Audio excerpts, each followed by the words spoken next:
still talks about your other dog. Yeah, yeah. My girl.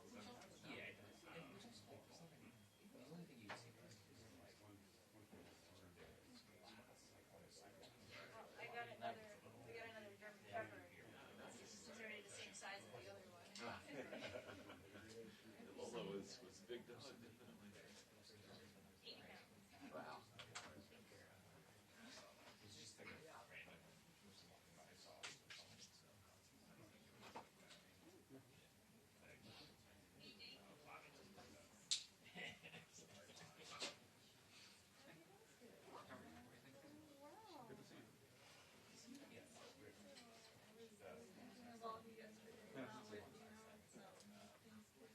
Focused on the, giving back the food and then also the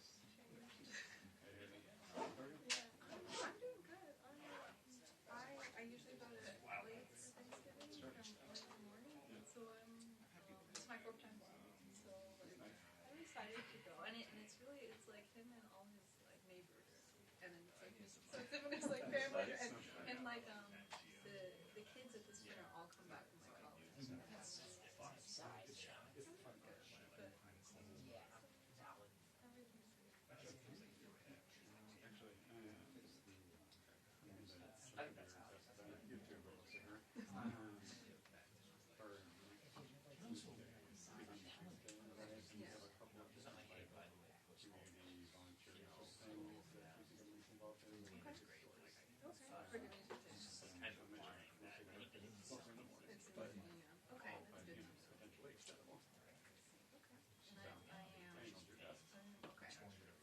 It's stuff that starts at like 9.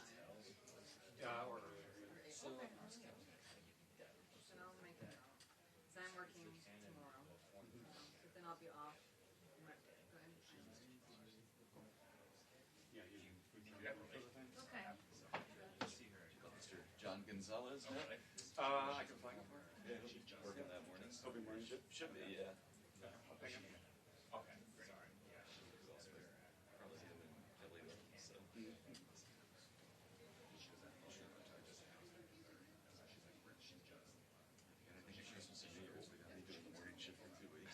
I will be out of town. So I'll have to find somebody else to know. Yeah, I'll work it up. Are you being strategic about your trip like that? Yeah, absolutely. I don't know. I don't know. Are you going to bring Terry? Oh, no, I'm gonna, we're gonna figure out bags. I see. It's like a 2.5-week thing. So. Okay. How you going? Oh my gosh. Do you do Duolingo Japanese? Okay, so my wife has been doing it, Okay. and I've been like lazy about it, but at some point I need to learn some like key phrases. Each year.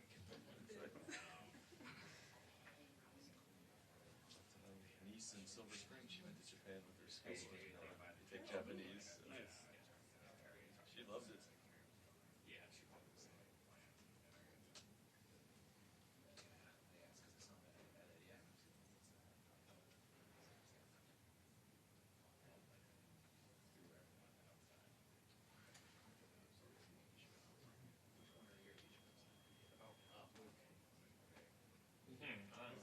You have to work all day? No, There you go. Nice. Yep. Charlie's like, you got to press it. I thought I was done. I don't think I'm just going to move both my I'm not a point where I'll be upgrading it. Well, most recognizable. He's taller than everybody. Yeah. But I'm not going to.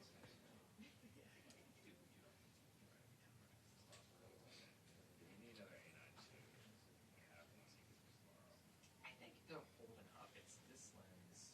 It's farther than I saw. The mayor, Jeanine, Pirro, saw the police department already. Well, you take there and then you take off. It's got like this. That's just an executive. The side yeah. It's like right Pirro. Yeah. Name slipped my mind for a second there. So Usually just call him chief. I don't know. A lot easier. Anything is I could get it replaced. You know, Smith is out of town, meter yesterday. Yeah. Yeah. Yeah, like. Yeah,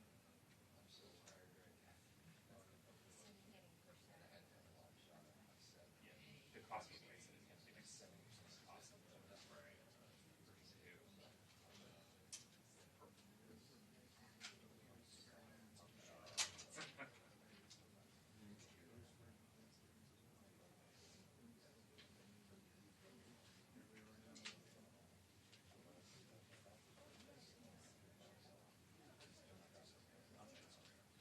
Hey.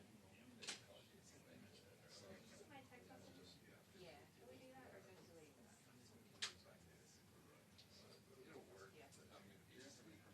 Yeah. Depends on what they say. Yeah, I mean, all the Yeah, get together, check, test, details test. and everything will come from the The feds. All of them? I mean, mainly Yes. when All we of get them, whatever yes. the latest info is. Thank you. So we're reported news. So she's not doing the turkey trot or whatever that is this year. That's usually no, unfortunately not. She's done that in the past, though, right? Yeah. That's the guy who says he shot her in it before, so. And like the. Yeah, it's right there. That's what my. So trash next to it. Check, test, test. 3, 2, 1, 1, 2, 3. Check, test, test. Check,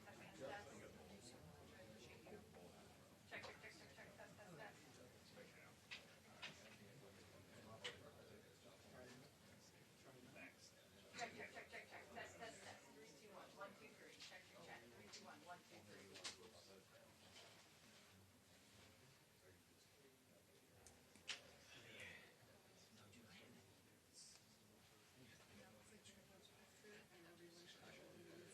One person has a lifetime, you're like, There it is. I know.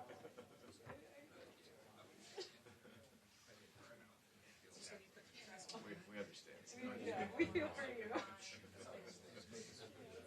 hated speaking in front of people when I was in high school. Yeah. And here you are.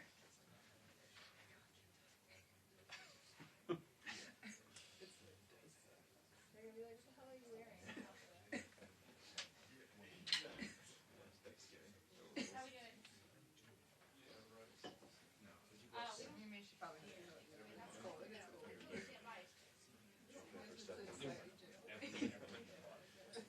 Somehow doing this is like we're all in front of other press than anything. That's yours, right? Not like us, like, it doesn't matter what we think.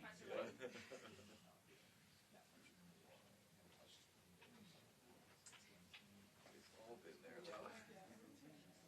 I know at this point.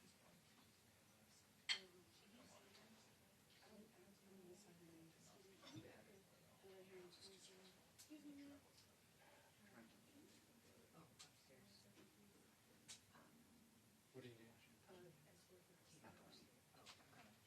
Sure. We got it, we're good. And,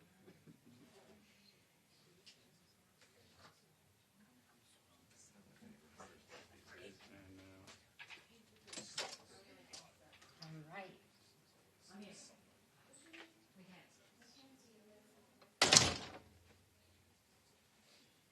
But, and so big. Good.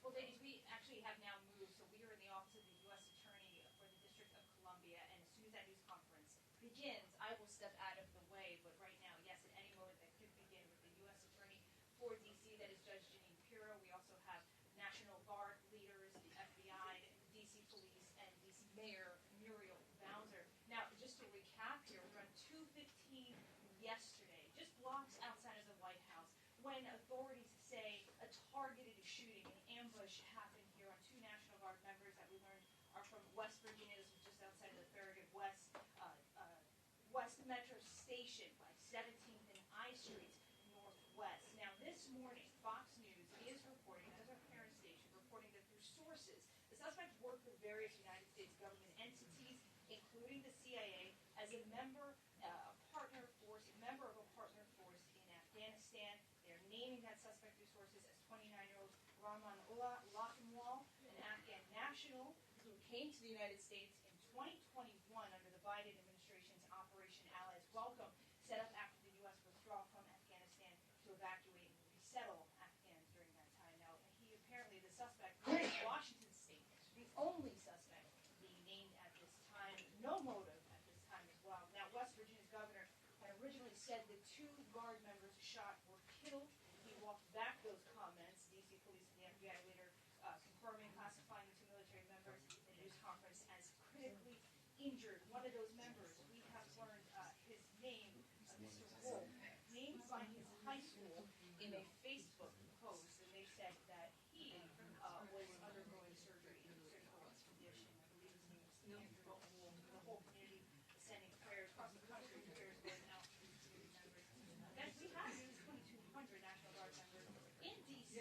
And from other states who've been patrolling and helping to clean up the district, deployed after the president announced a federal surge on the district. Since August, we've seen them across the city. A judge recently ruled that deployment illegal and gave the Trump administration until December to appeal. In the wake of the shooting, the president is now planning for 500 more National Guard troops to be deployed to the district. The Joint Task Force, we hear from them an update. And they also tell us, guys, the numbers of members and what they're doing. That also includes the education process. So it looks like the officials are going to walk in right now. So step out of your way so we can listen.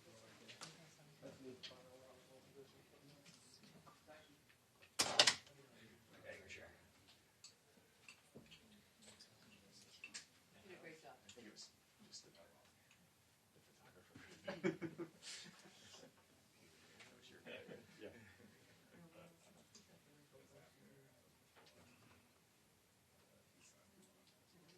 yeah.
Just write all this down in advance. I'm ready to tweet.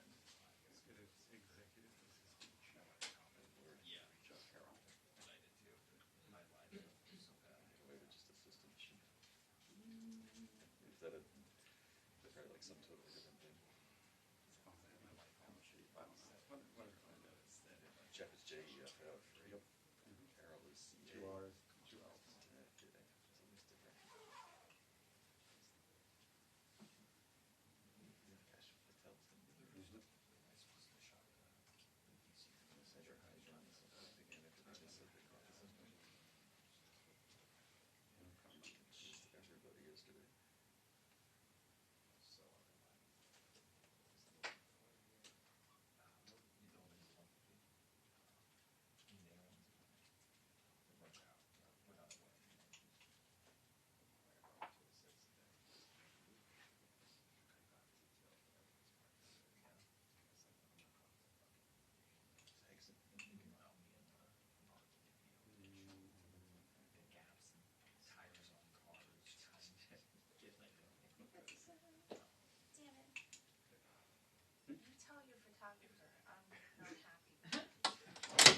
I probably won't. No, not yet, not yet. Mac. Where's Mac? I've seen it. Not ready yet, guys.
Can I display this yet? Hold off for 1 second. Turn it face.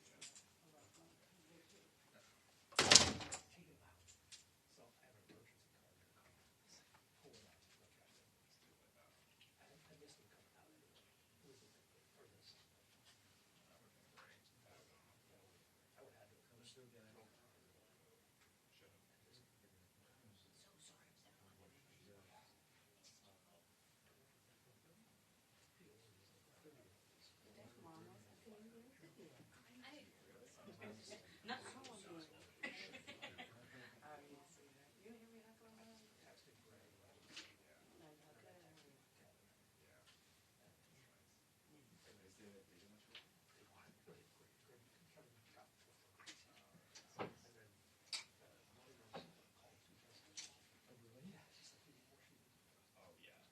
I told her it'd be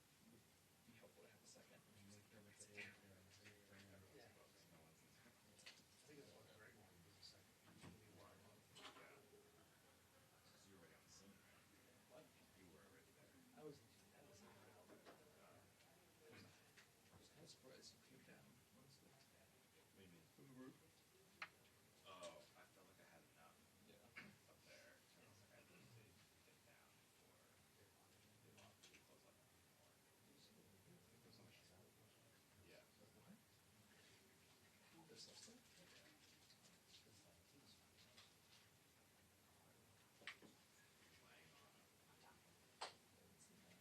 Even shot at that one. You know which up right now?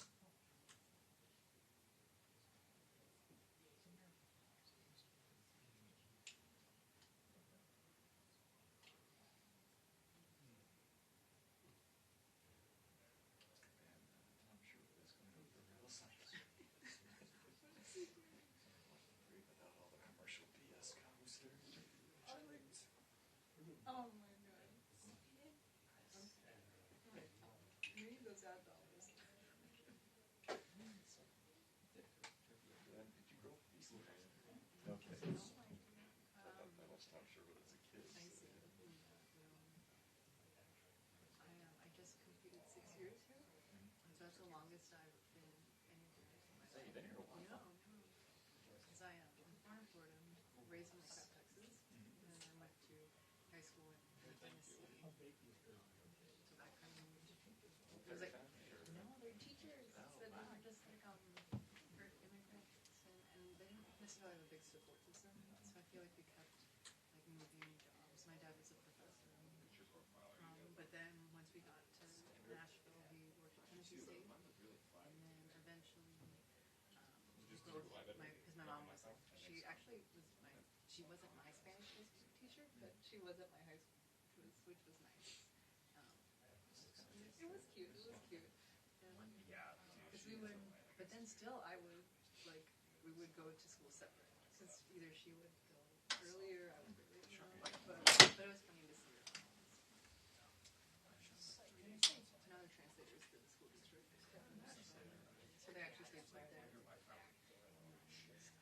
not want to go to UT because I associated UT with UT Texas. Mhm. And so I was like, UT all. I went to Florida. Big Gator. Yeah, no, I still, not yet. I was there in 1992, so I got the exciting times, and since then it's just, but basketball. Were you there for a national title? No, so I was, they did, but I was there the year after. I always thought it would be the coolest thing in the world to go to a school ball that won the national title. I was there when they almost took it for granted, because that season they win every game, but then they lose in ACC champs, and it's like we weren't expecting them to win. Because I saw the documentary later, and I'm like, yeah, it's like I don't remember that they were undefeated all season, because we were just like we expect this. Did that keep you from the title game that game? That was back when there was BCS, right? Yeah, so Only the top two. so then they couldn't go because they lost to Alabama. But they did talk about that in the documentary, that team, the pressure they felt like it wasn't that anymore. Like the years prior, the game was fun, and at that point, they just felt this immense pressure of like we gotta do it again.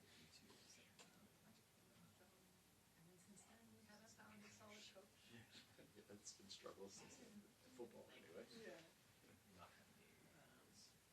Was it great? I missed the Maryland basketball championship by 2 years. So I saw the build up to You saw it. the build-up to that? Okay, so then it happens after that. Yeah, like I saw, like Winer, still well known for reality shows, but like I saw, his freshman, sophomore year, so I saw the nucleus that Okay, went like on to the win it. forming, But okay. yeah, son played, who was a guard, whose son now plays for the team. But Oh, that's nice. That's a good missed the championship by 2 years. Might be even the football team lose the ACC the next year and got murdered by Florida in a bowl game. But I was at it too because I got a job reporting out of Naples. They played Florida. Okay. But Florida, we had a great team that year. You guys killed us.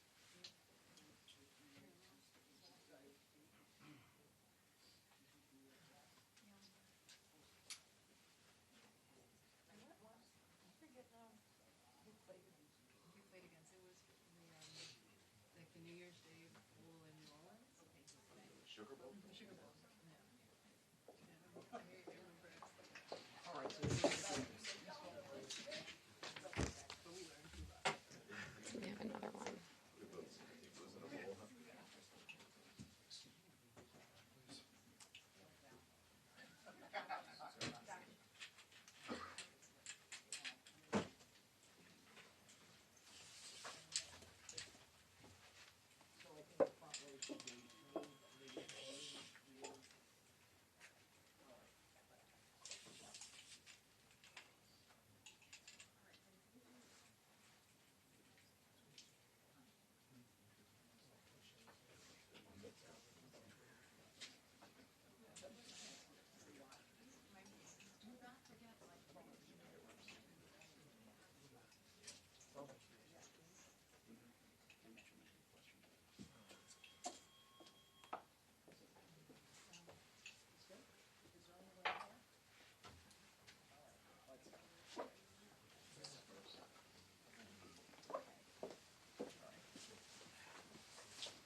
all right.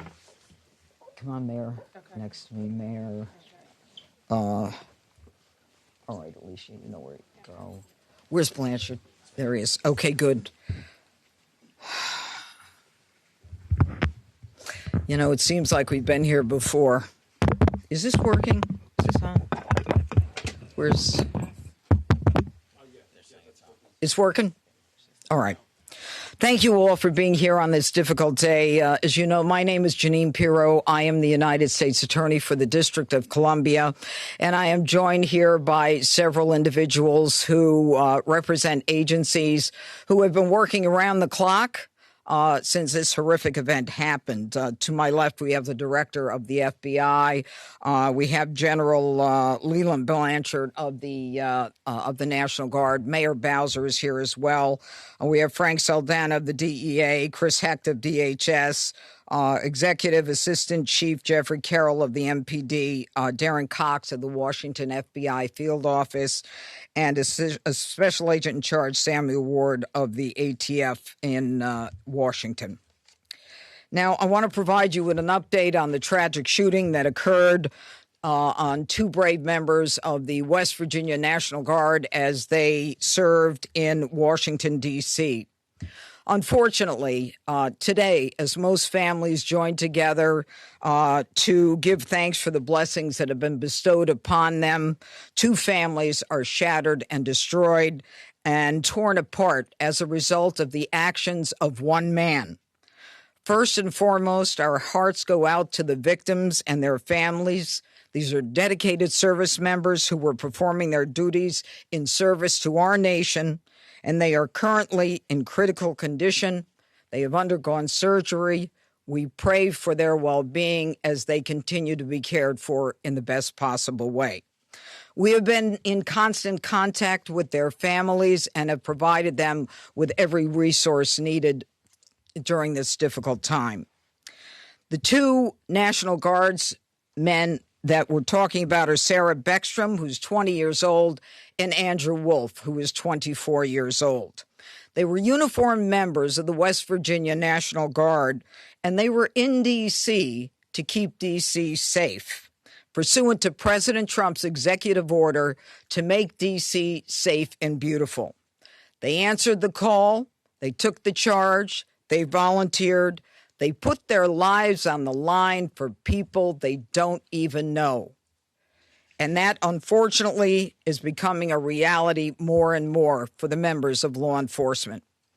Yesterday on Thanksgiving Eve at approximately 2:15, near 17th and I Streets in the northwest section of the district, near the Farragut West Metro Station, two uniformed guardsmen were ambushed in a brazen and targeted attack. A lone gunman opened fire without provocation, ambush style, armed with a .357 Smith & Wesson revolver. One guardsman is struck, goes down, and then the shooter leans over and strikes the guardsman again. Another guardsman is struck several times. Fellow guardsmen who were there responded immediately, engaging the suspect, neutralizing the threat, and subduing him at the scene. He was transported to a local hospital where he remains, as we speak, under heavy guard. Thanks to the swift and coordinated response of the National Guard and the Metropolitan Police Department, no additional victims were harmed, and the scene was secured within minutes.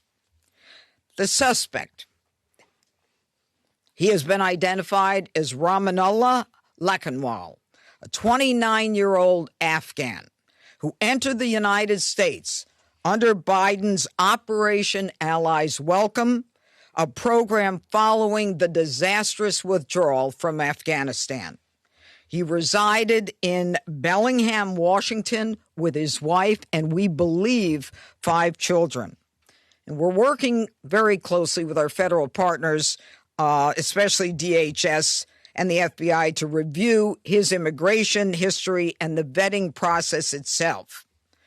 What we know about him is that he drove his vehicle across country from the state of Washington with the intended target of coming to our nation's capital.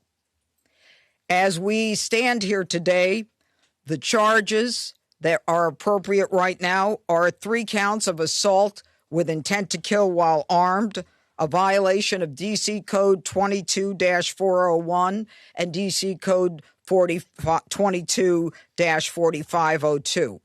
He will also be charged with possession of a firearm during a crime of violence. He faces 15 years under the assault with the intent to kill. We intend to continue monitoring what the charges will be, depending upon the well-being of the guardsmen. We are praying that they survive and that the highest charge will not have to be murder in the first degree. But make no mistake, if they do not, that will certainly be the charge, murder in the first degree. The Department of Justice, under Attorney General Pam Bondi, is committed to a thorough and an impartial investigation where we will hold this perpetrator accountable under the full weight of the law. Now, Sarah and Andrew volunteered. They came here to protect the people of the district, pursuant to a crime emergency that President Trump rightly declared in this city and in other cities across the country. Our nation's capital should not and must not be a place where evil comes to commit violence, whatever their cause or motive may be. We should not have to live in fear in the nation's capital, especially by one who came here from a foreign country. Through a process that was so absurd that he came through and released into this country, as many were, knowing virtually nothing about his vetting. This is what happens in this country when people are allowed in who are not properly vetted. These guardsmen and all who are here to protect the district are the line that separates a civilized society from a barbaric one. They are the ones who stand for law and order. This was not just an attack. It was a direct challenge to law and order in our nation's capital. And the individual will be made fully accountable. And though it seems that we have been here before under President Trump, make no mistake, and the Attorney General, we will not allow this to be normalized. It will be confronted, condemned, and prosecuted to the full extent of the law. Now, my message to the individual who committed these acts is you picked the wrong target, the wrong city, and the wrong country, and you will be sorry for the violence and the evil that you perpetrated in our nation's capital. And now I call upon the Director of the FBI, Kash Patel. Thanks, Judge. I'll begin my remarks and my remarks the same way, with prayer for our fallen soldiers, prayer for our law enforcement community, prayer for our National Guardsmen and women, prayer for our brave prosecutors at the Department of Justice and the offices of the D.C. United States Attorney. We must come together as a nation, especially on this Thanksgiving Day, and remember the sacrifices that so many are making around the world and around this country to secure our freedoms under President Trump's brilliant leadership and administration. I'll provide an update on the case as follows. It is an ongoing investigation of terrorism. Make no mistake about it. The FBI is leading out on these federal assault on a federal law enforcement officer investigation on many fronts. We immediately, with our law enforcement partners in the Metropolitan Police Department and the interagency, secured the scene, seized the weapon, sent in our evidence response team immediately to collect evidence, and started doing block-by-block canvasses. We are looking for and interviewing witnesses.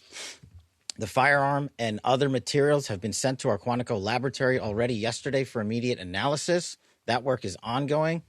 Partnering with the D.C. United States Attorney's Office, we have also executed multiple search warrants around the country to include the subject's last known residence, which is in the state of Washington.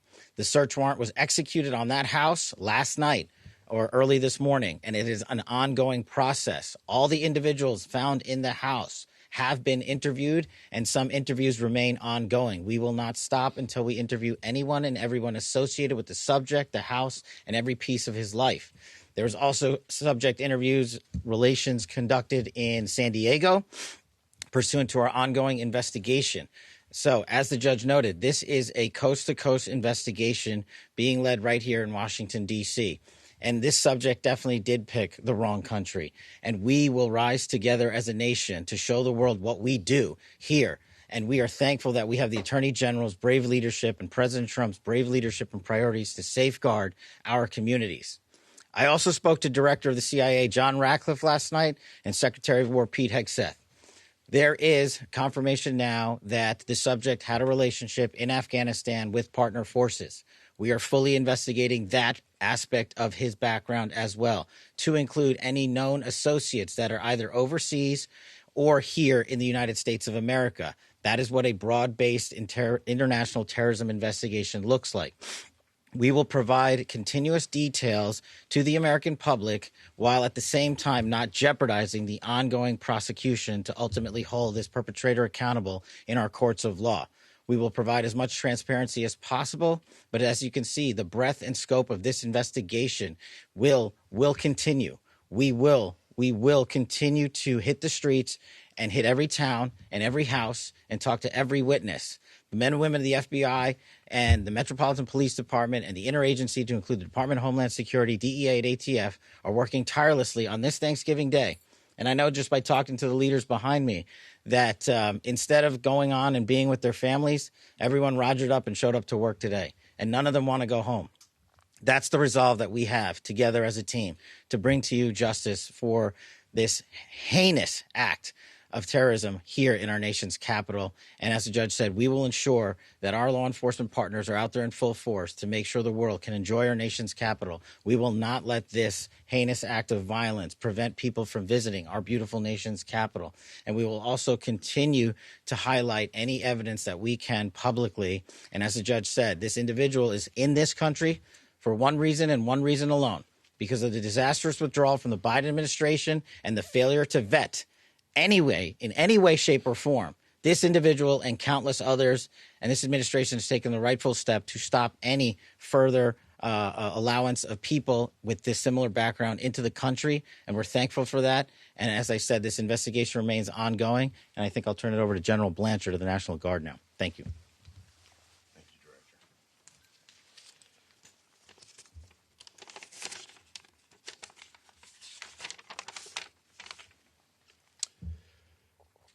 All across America this morning, families are waking up. They'll spend the day with their children, their brothers, sisters, husbands, wives, friends from across the community. There will be the smell of turkey, all the fixings. They'll watch parades, football games. They'll pray together. They'll talk about what they're grateful for. This morning, there are two families that will not have that opportunity.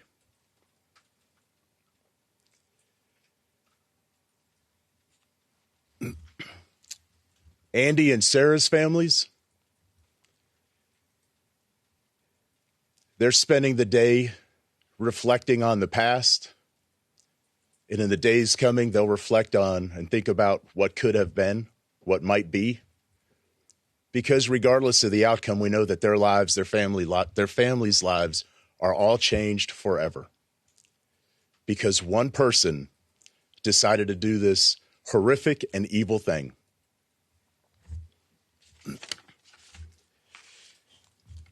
And all across America, we are also reminded that there are many law enforcement agents, first responders, soldiers, service members all around the world who at best will come home, eat some cold turkey, open up Tupperware, eat what's left over, because they spent the day defending the American ideals,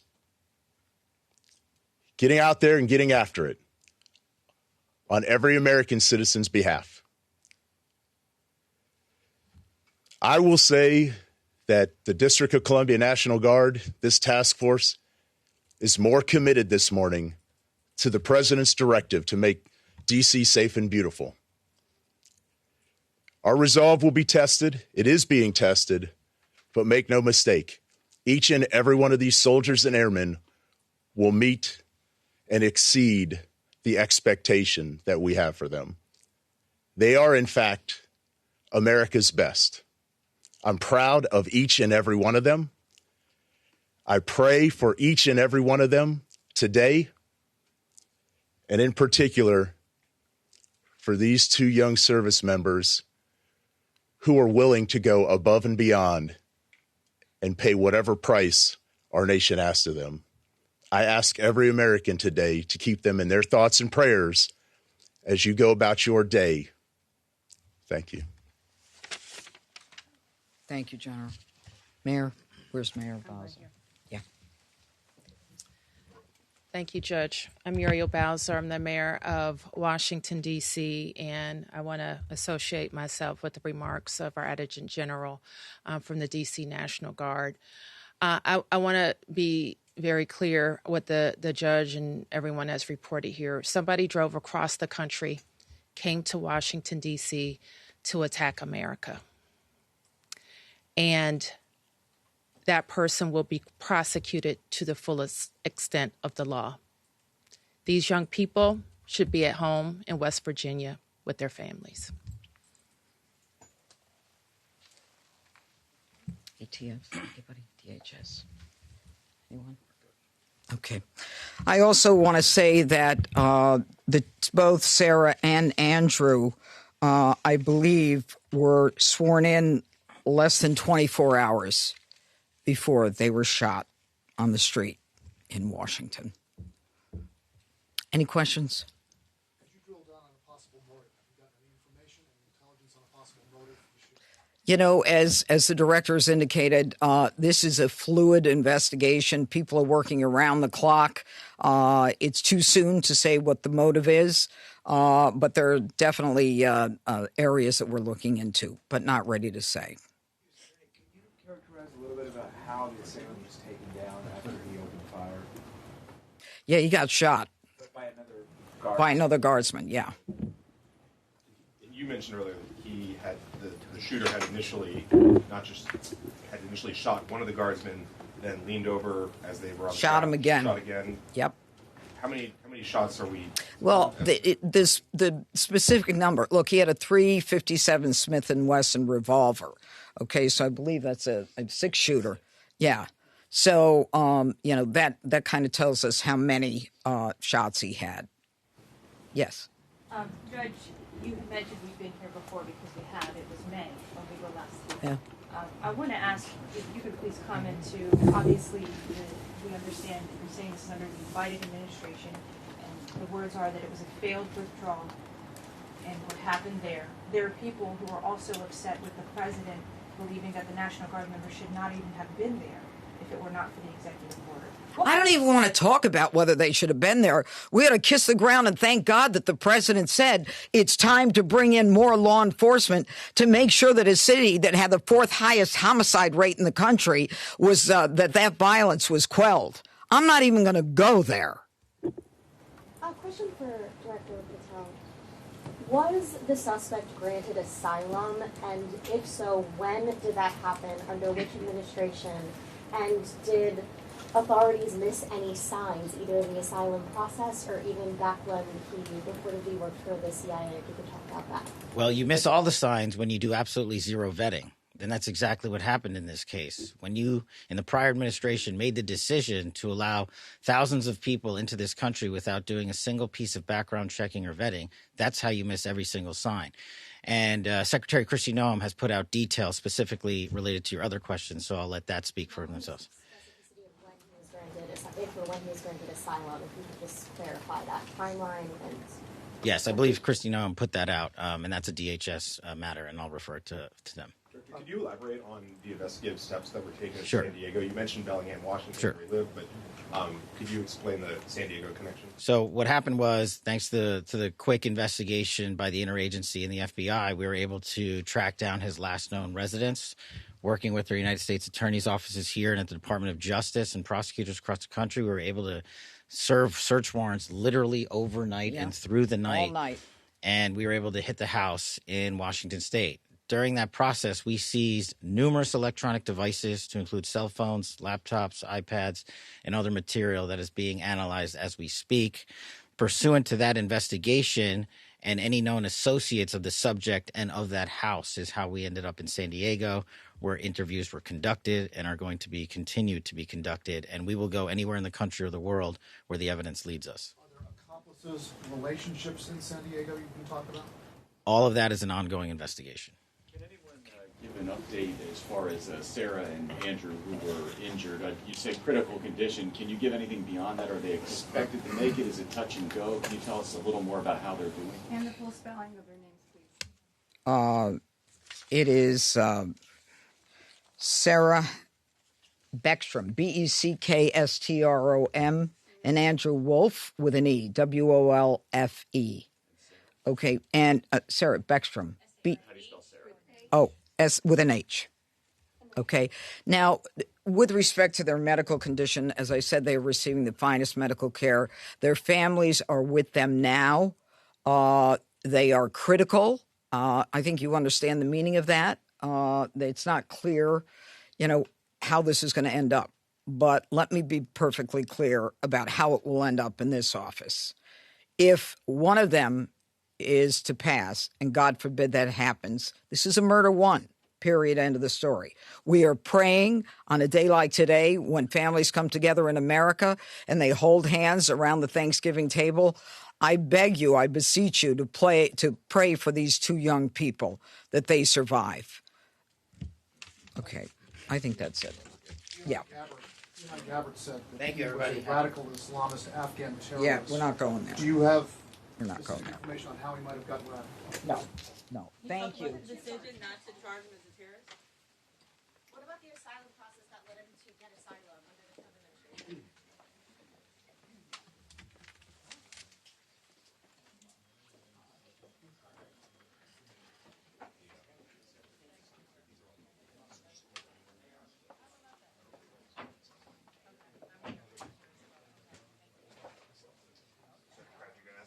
Oh, no problem. Oh, Nathan. You guys' stuff all right? Yeah,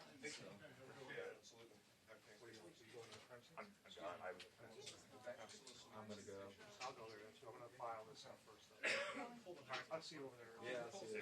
Take it easy.